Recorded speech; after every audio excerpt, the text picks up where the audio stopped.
Oh, sorry. I think one of the podcasts that we missed earlier on, which we recorded with one of our friends, was with Abim, uh, quite early on in the year. I think in about September-ish. Before year 12 began.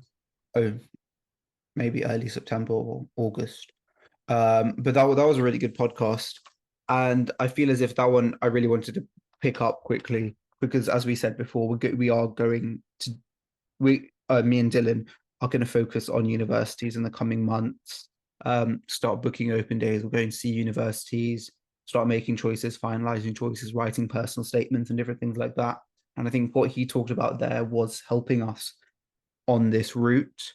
But he also talked about something, and that was not letting your passions die when being focused on university or on an academic goal. I mean, he still wrote and composed his own music, he still performed it. And I think that's something that's really also really important to take away. And I think that's true of all the speakers that we've had. And the one thing that they share in common is that they don't let their passions go away. They don't get so sucked in or absorbed with their work life that they're willing to let go of their passions. And I think Abim really embodied the fact that you should still be passionate about different things other than just work. And his love for music could be seen. I mean, if you go to the Instagram post, you can we've tagged in Abim's music account, and you can listen to covers of songs he sung or original songs he's composed. And I think it was really good to hear from him about that and really useful. Yeah. I think everything he said is everything he spoke has come to life for us. And I guess when you're looking forward, like in September, you don't really understand, but like being in the moment now, I sort of really get the fact that I love the way my life is going right now because I've got my passions, I've got my work, and I've got my relaxing time with my girlfriend. Like it's very much a really good balance that I've got going on, and I'm enjoying myself. Like I genuinely think it's a good time right now that I can both really lock myself into deep work. It's a very good book by Cal Newport, by the way. It's a very good book. Anyway, I can lock myself into deep work when I need to, and be able to work at a pace and be productive at a pace where it requires me. But I can also switch it up and really just delve into music. So like one of the biggest things I noticed about that was during the exam period, I was playing on my drum kit and my tabla set a lot more than what I was usually because I wanted that break away from the exams. And luckily that break was not going on my bed and streaming on TikTok. It was going back to my passions, my roots, and where a lot of my personality and culture comes from, which is music, and just really having fun with it. So Yeah, yeah, I think if we have any advice for our year 12s currently out there who are the same year as us is never let your passions die because those passions will make you keep going when the times get tough. definitely. And I think someone else that yeah, it wasn't on the line. I mean, Dylan knows all about passions with Kant. Um, not letting your passions, or what was it? What was the exact phrase? I can't remember. But it was something about withering away.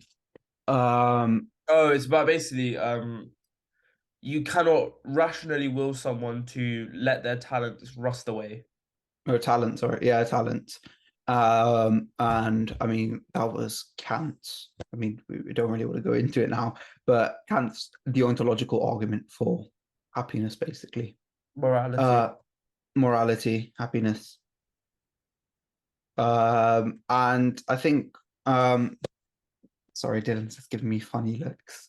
One of the other guests that I think we've had on that talked about their passions as well was Mr. Shravan Joshi, who MBE, who discussed his love for the city of London. I mean, he joined a livery company willingly. He was a freeman of the city of London, and I think that was really cool what we discussed. I mean, it's something that we don't necessarily think about, but these guilds and livery halls have existed since like the 12th century. They're hundreds and hundred, like they're nearly 1,000 years old, or they're closer to 1,000 than they are to 100. or 500. And I think it was really interesting discussing with him how an organization as big and as ancient as livery companies has changed and evolved over time. And I why they're mean, also the most impactful right now. Like they are so impactful, but we don't see it, and we don't actually suppose that they are. yeah, so from things like education to charity work, but also just helping out people within the industry itself. I think livery companies seem to be a great avenue for success. But it also built on that very notion of passion and joining something because you're passionate about something. And I think if you haven't recognized already, one of the common themes or the common theme that has been seen throughout all our guest speakers so far is the fact that they're all passionate about what they do, whether that be work or something that they do outside of the classroom. And it's that passion that's ultimately driving them and led them to be successful. Um, and so, Dylan, what would you say was your main takeaway from that particular podcast? It's the importance of spreading yourself sometimes. Like you don't have to just go down one avenue. I think sometimes you can dip your finger into a few pies. You don't have to limit yourself. And again, that links to what we've been talking about recently in terms of just generally on this podcast. What do we mean by spreading yourself? But I also think it's more just about the importance of allowing yourself to be exposed to different things and exposed to things that you prejudiced um were, oh, I might not like this, but then you get yourself involved with it just for the sake of like opening yourself up and exposing yourself to it. Oh wait, I actually quite like this. So it is that, because I think that's actually quite an important thing. It's like sometimes the best thing you can do is expose yourself to things that you never thought you would be able to, just because it might click something in your brain and it might actually induce a passion, or it could just make you feel like this is really cool. I want to learn more about this. And our school does that actually really well with the visiting speaker program that we have, in terms of we have 4 speakers every week come and talk to us about different, very, very different topics. And we might not be interested in half of them, but the ones that we are, or the ones that we aren't, and we still go to them, we might learn something new. And I think it's really important, especially when we're trying to specialize our subjects. It's quite interesting to still have those seeds being planted, and it's quite useful in that respect.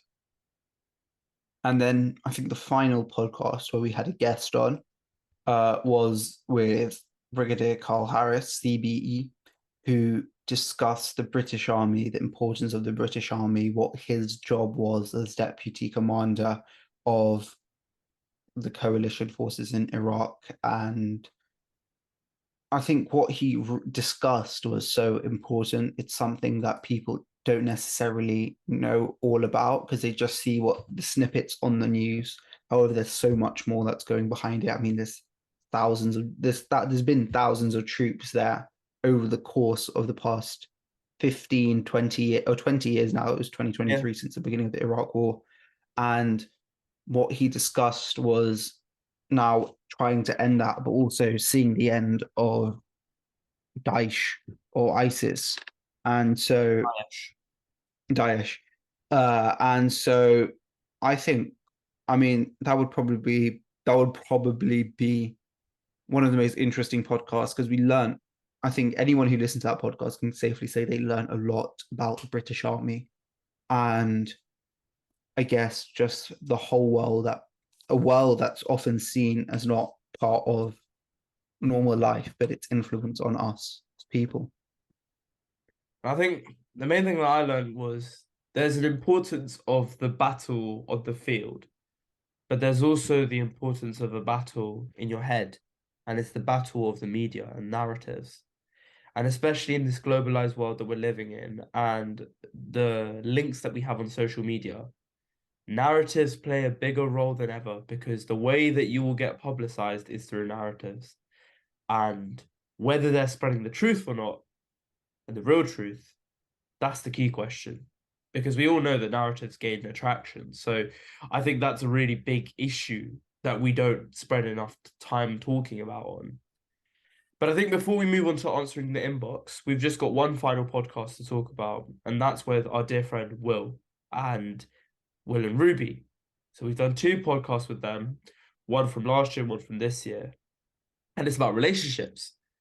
So I think it's really important as young people that we openly talk about relationships because we are going through a time of such change in our life, both in our brain as we develop as human beings, but also with our external surroundings. The relationships become more important than ever. So, what did you learn from that? I think, I mean, uh, I think commitment really, being able to always be there for someone. I mean, Will, I now knows Ruby's family quite well. Ruby's family knows Will, and being open, not trying to hide it, and just being just generally always there for them. I mean, it's 3 years now. I think yesterday Will went to Bradford. Yep. I mean, he saw, I assume, Ruby's family Yep. there, and I mean, he was having the time of his life. But yeah, I mean, it was just incredible to hear about how a relationship can be so successful at such a young age, and also the importance of constantly being open to communication within a relationship, and just being willing to let your guard down for the other person. What would you say, Dylan? I learned the importance of sometimes you have to concede. Sometimes you have to just let your, things go. Because if you really care about that person, you understand that sometimes their needs not overshadow, but their needs take precedence over yours. And I think like I'm not what's the word? I'm very happy to say I'm a very stubborn person sometimes. I think Aniruddh, you can attest to that. I'm very stubborn sometimes. Uh Very stubborn. yeah. But I think I can safely say that in my current relationship, and one of the things that I've learned is sometimes I need to just actually, take the other person's point of view and really like digest it because they are right. It's just I'm too stubborn to admit it. And those little moments of you admitting to them and to yourself that they're right, you're wrong, they're the real moments that really build that relationship because it builds rapport and trust between you, but also it's just a really like intimate moment where you have that connection. And that's really important to relationships. So that's what I've learned.